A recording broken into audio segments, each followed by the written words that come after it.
ですよ。Dans un restaurant chic, le PDG me regardait avec un froncement de sourcils. On ne peut pas lui en vouloir. Ce rendez-vous arrangé par mon professeur d'université, Monsieur Smith. C'était entre moi, un diplômé du lycée qui est un employé moyen, et la fille du PDG. Un couple qui ne correspond pas du tout. Mais dès que je suis entrée dans la pièce, elle a déclaré « Je l'ai choisi ». La raison pour laquelle elle m'a choisi, c'est qu'elle connaît mon secret. J'habite à New York et j'ai 34 ans. Je travaille actuellement dans les ventes, dans une entreprise de construction. Jour après jour, je n'ai fait que faire la navette entre la maison et le travail. Je n'ai pas d'amis avec qui traîner de manière décontractée. Pour les autres, c'est ma vie totalement sans étineton. Mais pour moi, c'est réconfortant. Une vie de solitude, de toute interférence, n'affectant personne. C'est ce que j'ai choisi pour moi-même. En rentrant chez moi, mon téléphone portable a sonné comme prévu. Le nom affiché était terriblement nostalgique. Allô? L'appelant était mon professeur d'université, Monsieur Smith. Dès que j'ai répondu, son ton léthargique, toujours si vivant dans mon esprit, a commencé la conversation. Tu veux essayer un rendez-vous arrangé? De quoi tu parles? Tu es ivre ou quelque chose?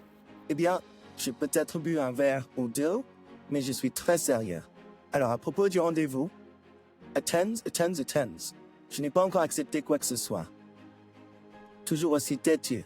Ce ne sont que 2 heures de ta longue vie à venir. 2 heures ne feront pas de mal, non? 2 heures ne feront peut-être pas de mal, mais tu sais, n'est-ce pas? J'ai décidé de rester célibataire pour le reste de ma vie. D'accord alors. On se voit juste pour prendre un café le week-end prochain et on en parle. Disons à 13 heures dans notre café habituel. L'appel se terminait brusquement et je me suis jetée sur mon lit, exaspérée.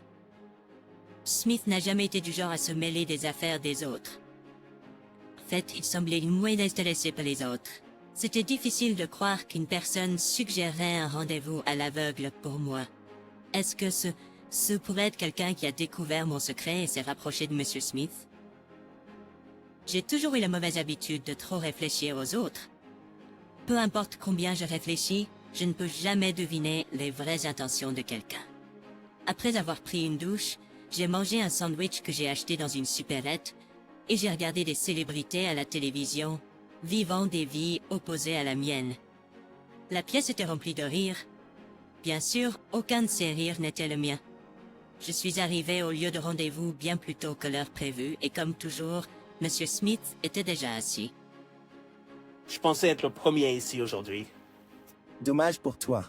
Je suis ici depuis l'ouverture, j'avais des documents à travailler. Quand une serveuse familière est venue vers nous, Monsieur Smith a fermé son ordinateur portable. Un café pour moi et un sandwich BLT, s'il vous plaît. Puis-je avoir une autre tasse de café aussi? La serveuse a acquiescé. C'est déjà ma 5e boisson de la journée, a dit Monsieur Smith avec un sourire fier, bien qu'il y avait une mèche rebelle dans ses cheveux. Ses grosses lunettes étaient couvertes d'empreintes digitales et il y avait de petites bouloches sur son pull, lui donnant le même vieux look ordinaire. Je ne vais pas assister au rendez-vous à l'aveugle, juste pour que vous le sachiez. Tu pourrais au moins me demander qui elle est. Tu ne me dis pas que c'est une de tes étudiantes, n'est-ce pas? Je l'ai rencontrée lors d'une conférence. Elle est très belle. Probablement trop bien pour toi, le simple Jean. Simple, les deux côtés sont frustrés d'avoir la même impression. Alors qui est-elle? Ms. Smith a pris une gorgée de son café et s'est gratté la tête.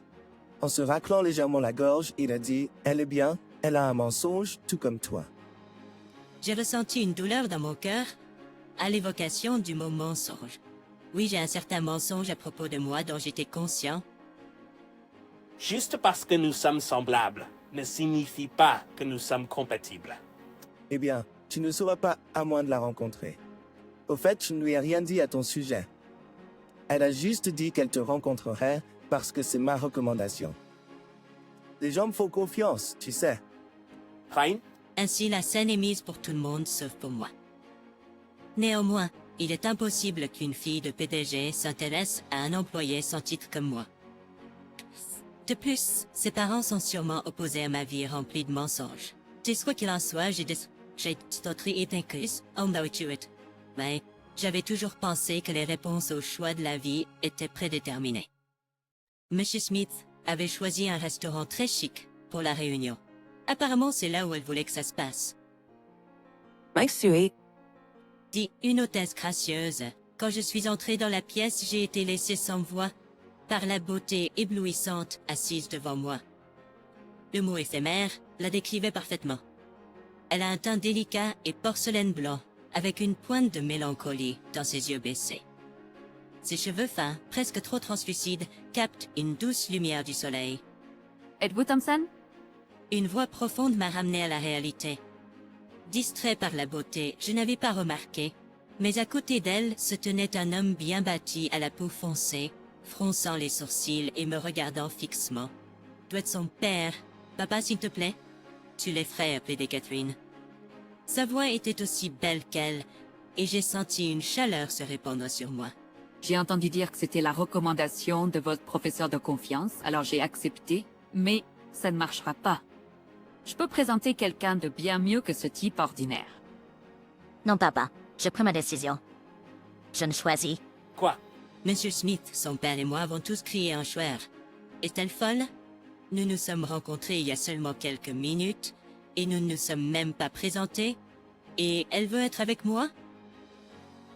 Je ne sais pas si elle est rebelle ou quoi, mais je ne veux pas être entraînée dans des affaires compliquées. Es-tu sûre, Catherine? Elle a silencieusement hoché la tête. Assez de ces bêtises. Son père a grogné. Bien, bien. Et si nous commencions par les présentations? D'accord? dit M. Smith, essayant de briser l'atmosphère gênante, en me tirant par le bras pour que je m'assoie à côté de lui. Encore une fois, voici Lucien Thompson. M. Smith a commencé l'introduction de manière animée, alors j'ai tendu la main pour lui serrer la main. Mel Camille Miller me sourit amicalement, mais le monsieur à côté d'elle, monsieur Jean Miller, semble prêt à bondir à tout moment. Inutile de dire que les attitudes contrastées des deux créent une certaine tension. Habituellement, je travaille en tant que vendeur dans une entreprise de construction.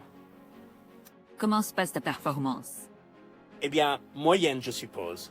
Le PDG arrive avec dérision.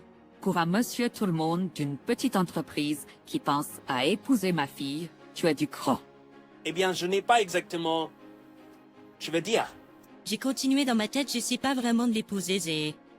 Pourtant, Camille, tu vois maintenant? Ce type n'a pas l'ambition de s'élever. Je ne peux pas te permettre d'épouser quelqu'un comme ça. Quelle perte de temps. tout ce discours de mariage, n'est-ce pas un peu rapide?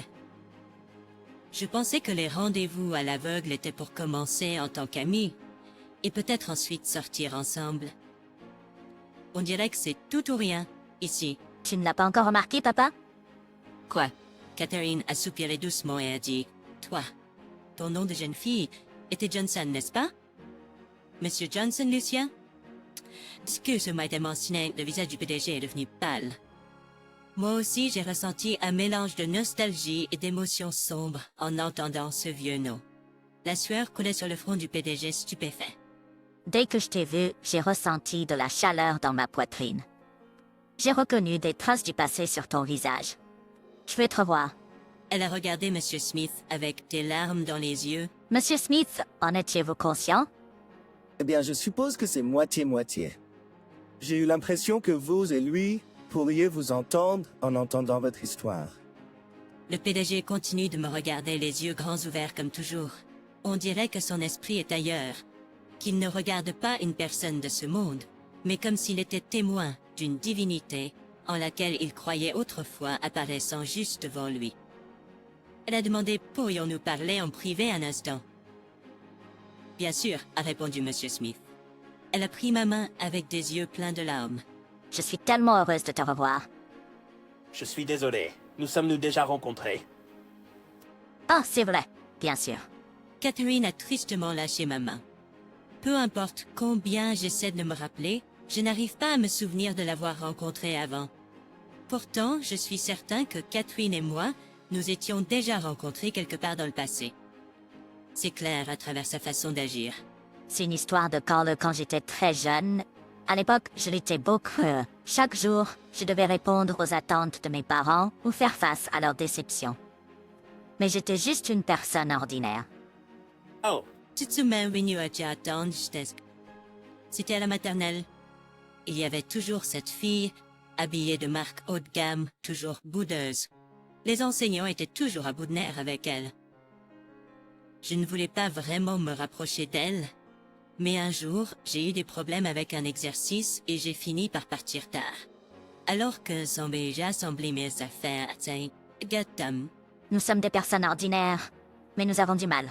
je me suis retournée, et là elle était la fille que je n'aimais pas. nous ne sommes pas pareils. Toi et moi. J'ai rapidement rassemblé mes affaires et j'ai essayé de partir, mais elle a bloqué mon chemin. Nous sommes tous les deux pitoyables. J'étais sans voix. Ses paroles résonnaient encore dans mes oreilles, même après être rentré chez moi. Bouleversant mes émotions. Moya, dans mon monde, c'était la pire chose à être appelée. Je suis née dans une famille très moyenne. Tout a commencé avec un test distribué à l'école. Sans le savoir, ce serait le premier pas vers la chute de ma vie. Un test que j'ai résolu sans trop y penser. Une semaine plus tard, l'enseignant de l'école m'a appelé et m'a dit que mon QI était significativement plus élevé que celui des autres enfants. Prenant ces paroles à cœur, mes parents ravis m'ont mis dans une classe du programme pour les surdoués. Étant l'aîné de 3 frères et sœurs, la pression était immense. Mais au fond de moi, je connaissais la vérité. J'étais juste un genre nain. Juste un enfant ordinaire. Et j'étais même pas bon en études. Pourtant, chaque matin arrivait, et avec lui, un autre jour de jour au génie commençait. Je m'accrochais désespérément à ce titre de génie. Tout ça pour pas décevoir mes parents. Je me grattais même le dos de la main, avec la pointe d'un stylo, quand j'étais trop fatigué. Être moyen signifiait que je devais mettre plusieurs fois plus d'efforts pour maintenir ma façade de génie. C'était dur, n'est-ce pas?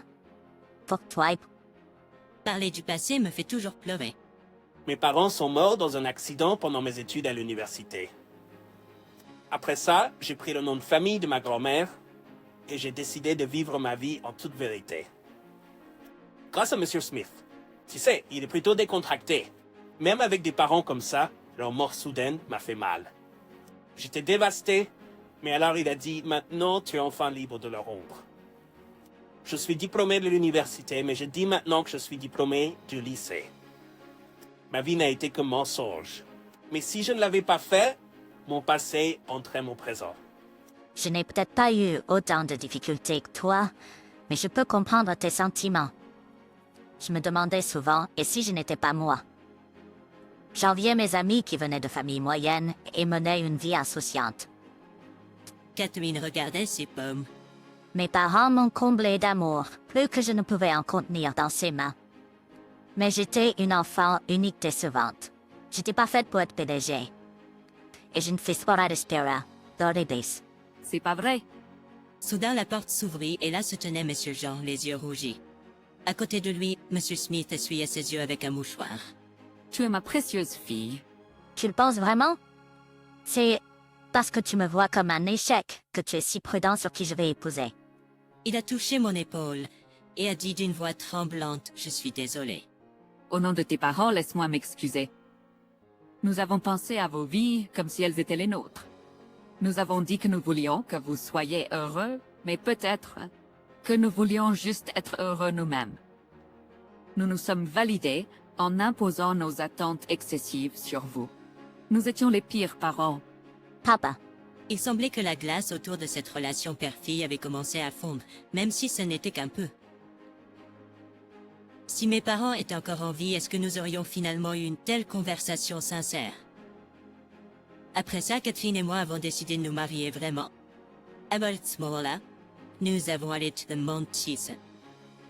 Quand j'ai révélé que j'avais en fait un diplôme universitaire, le patron de la société de construction a simplement répondu « Vraiment ?» Peu importe que tu sois diplômé du lycée ou de l'université. Je t'ai embauché pour qui tu es. Parfois, parler ouvertement me faisait trop réfléchir aux autres. Peu importe à quel point tu penses aux sentiments de quelqu'un, c'est juste une imagination dans ta tête. 2 ans plus tard, une petite fille née au petit kiff. Une fille au visage froid, ressemblant à ma femme. Je me demande quelle vie elle mènera. Je dois la surveiller, pour m'assurer qu'elle n'attire pas plus d'hommes étranges. J'ai marmonné et ma femme a ri. Mon père disait ça souvent, Fen. En devenant parent, j'ai commencé à comprendre un peu les attentes que mes parents avaient à l'époque. Nous nous sommes promis d'élever notre enfant sans attente excessive, mais avec autant de confiance que possible.